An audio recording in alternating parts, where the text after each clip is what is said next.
Et bien évidemment, nous allons enchaîner avec le député de Viau du Parti libéral du Québec, que j'aime bien suivre sur les réseaux sociaux. On voit vraiment tout le travail qui se fait, l'acharnement constant. Une bonne main d'applaudissements, s'il vous plaît, pour Monsieur Franz Benjamin.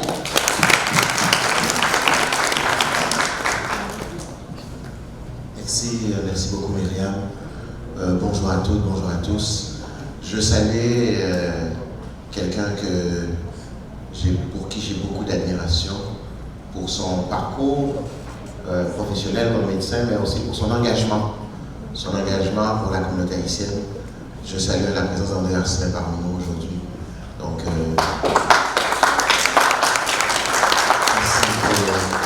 merci pour Nicole aussi.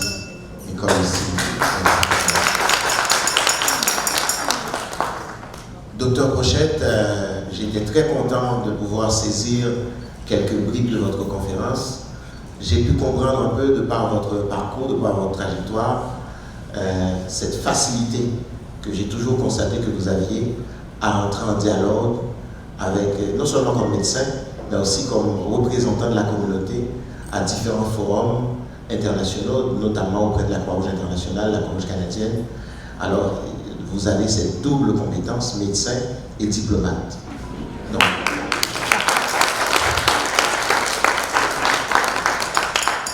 et en vous écoutant, Dr Brochette, en écoutant votre trajectoire, j'ai reconnu celle de nombreuses et de nombreux membres de la communauté haïtienne, des communautés maghrébines, que j'ai le grand bonheur de côtoyer depuis maintenant plusieurs années à titre de député de la circonscription de Viau. Parcours migratoire fait beaucoup d'embûches, ces histoires connues, reconnues par nous tous et par nous toutes, donc des histoires de médecins qui travaillent à la manufacture, des histoires de médecins qui travaillent comme chauffeurs de taxi, et je me rends compte que des années plus tard, nous avons encore à nous battre contre ces enjeux, ces obstacles, ces difficultés. D'autant plus dans un contexte où aujourd'hui au Québec, vous savez, on parle beaucoup de déserts médicaux. Je représente une circonscription qui est un désert médical. C'est-à-dire un désert médical, c'est un endroit où il y a une cartographie des médecins. Il n'y a pas assez de médecins pour subvenir aux besoins de la population. Et je parle de ma circonscription, qui est une circonscription en milieu urbain. Et c'est d'autant plus accru pour des circonscriptions ou des territoires en région éloignée, où on nous annonce déjà le départ à la retraite de beaucoup de médecins, et c'est ne pas comprendre la réalité que de voir autant de médecins qui nous arrivent et des obstacles qui sont dressés devant eux ou devant elles pour accéder à la pratique médicale. Notre responsabilité, la nôtre, celle de Mme Manika, moi, celle des élus du Parti libéral du Québec, celle qui devait être la responsabilité de l'ensemble des élus, c'est de faire en sorte que nos populations soient bien servies, soient bien desservies en matière de santé. Et vous êtes les compétences, en espérant que les obstacles seront aplanis pour que l'accès à la profession soit facilité pour vous tous et pour vous toutes.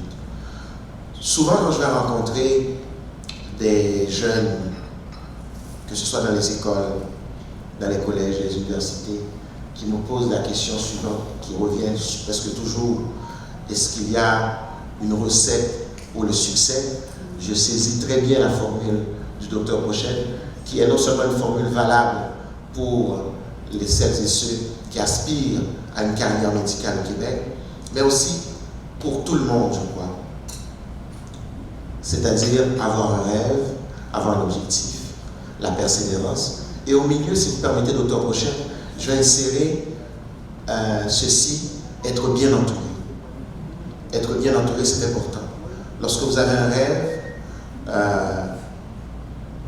vous ne pouvez souvent pas être seul à porter ce rêve. Il est nécessaire d'être bien entouré. Et c'est là qu'interviennent les Anges de l'Espoir, comme organisme qui accompagne, qui soutient justement maintenant de nombreuses et de nombreux médecins, de personnes qui aspirent à cette profession-là. Je tiens à remercier toute l'équipe des Anges de l'Espoir, donc qui, je sais, puisque c'est un organisme qui est dans ma circonscription, donc là je suis un petit peu chauvin, donc qui pour le travail qui est fait depuis de nombreuses années Marie-Ange et toute l'équipe, Émeraude qui est là aussi. Merci beaucoup pour votre travail au quotidien à accompagner ces rêves pour le Québec. Ma collègue Manonika, je vous invite à la suivre aussi comme porte-parole, comme députée de Bourassa-Soleil, mais comme porte-parole dans plusieurs dossiers en matière d'éducation, elle l'a mentionné en matière de travail, porte-parole redoutable s'il en est. Elle a parlé de la promesse québécoise et je fais mienne aussi. Je fais mienne ces paroles, donc évoquant cette promesse québécoise. Cette promesse québécoise doit pouvoir rejaillir sur vous tous et sur vous toutes.